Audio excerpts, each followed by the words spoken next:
Good evening, everyone. My name is Savannah Vesey, and tonight we're going to be discussing a pretty common topic for everyone, and especially in the 21st century, and that is the topic on texting.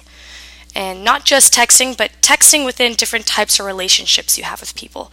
So not only your personal relationships, intimate relationships that you have, that's your spouse, your boyfriend, your girlfriend, but also friend relationships, your less kind of personal relationships in social settings. And then we're going to finish it off with talking about texting in the professional setting with coworkers and your boss. But before we get started, I'd like everyone to take a second to reflect on how texting has affected your life so far. The goods, the bads, the positives, negatives, that kind of thing. Okay. So, to get started, we're going to talk about how texting negatively affects your personal relationships you have with your spouse. And it may surprise you, but a study that I read about from the Rudeleg Taylor Francis group, written by Dr. Robert Dawn, says that more phone use throughout the day, more communication, constant communication, texting back and forth, actually has a negative effect on your relationship when you're actually with the person in the same room. It shows that more tension was caused and a lesser quality of the actual relationship you have, which is kind of the opposite of what most people would think.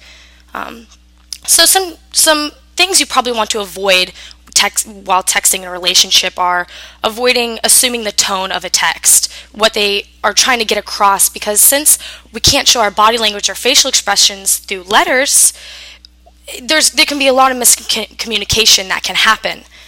And miscommunication is one of the things that affects relationships the most through texting. And this research center project done by the Pew Research Center shows how negative technology affects relationships. And if you can see down here, felt by partner was distracted by cell phone use when together. It has the highest percentage, which is 36%, felt like the cell phone negatively affected the relationship, which is drastically different to the other percents caused by online use. So continuing from that into your friend relationships you have in more social settings, texting can have kind of the same effect. You might assume the tone of your friends, which you shouldn't do because you don't really know what they're saying. You shouldn't send lengthy texts with important information, because everyone dreads that paragraph text where just a rambling of someone either angry with you or upset. Oh, look at that! I just got a text from a friend. Now you see, you as my friends, or as my people here with me, could get offended because I took my time to look at my text instead of giving it to you, which you could get offended because I'm supposed to be spending time with you right now, which happens a lot in social settings where people are so obsessed with their phones that they ignore what's going on around them. Going into a more professional setting, texting really has a negative effect with working with coworkers and with your boss. Another kind of study that was done by Tyja Hunter, an American Dental Assistant Association, made an interesting comment that texting not only affects you physically in the workplace, but it also texting affects you mentally, because you don't put in your entire effort. It distracts your train of thought. And even with, let's say, in a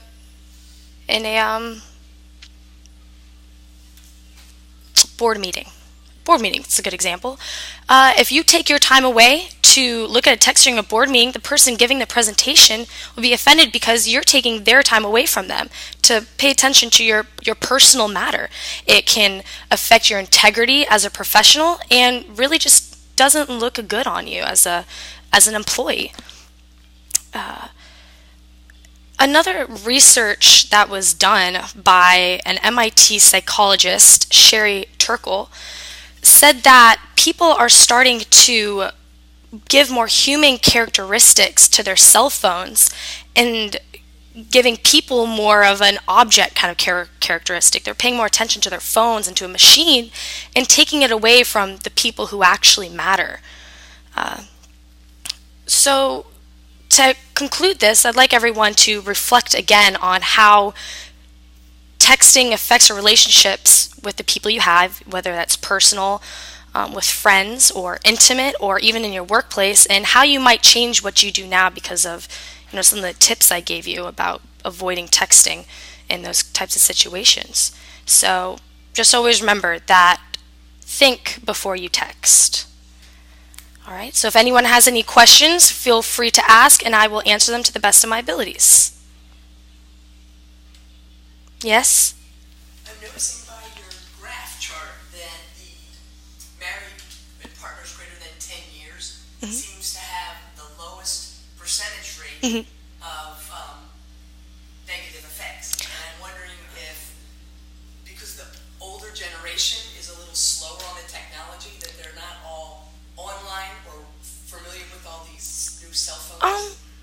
Kind of around that, more of when they started their relationship, technology wasn't as prevalent. So when you were getting to know that person, you were doing it more face to face. You could actually learn who they are and not just facts about them. Because with texting, you learn facts about people. Sure, you can learn everything about them, but you don't actually learn who they are.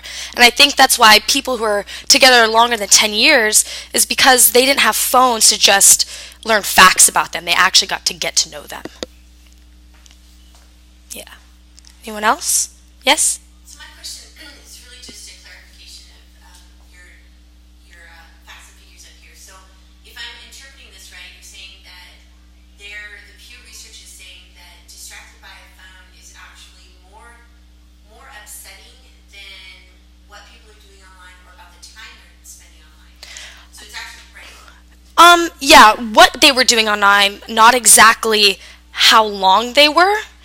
These two right here kind of go hand in hand. Argued with partner about time spent online and what they were doing. And as you can see that even both of those put together don't even compare to when the partner felt like their other partner was distracted by a phone. Because if you think about it today, in even restaurants, you see that if you just look around, half of the people are staring down at their phone and not actually having a conversation with the people in front of them. And I think that I believe that's why there is such a higher percentage with the texting and not the actual online. Thank you. You're welcome. Anything else? Okay. Well, thank you all for being here tonight. I hope to see you again. Have a good day.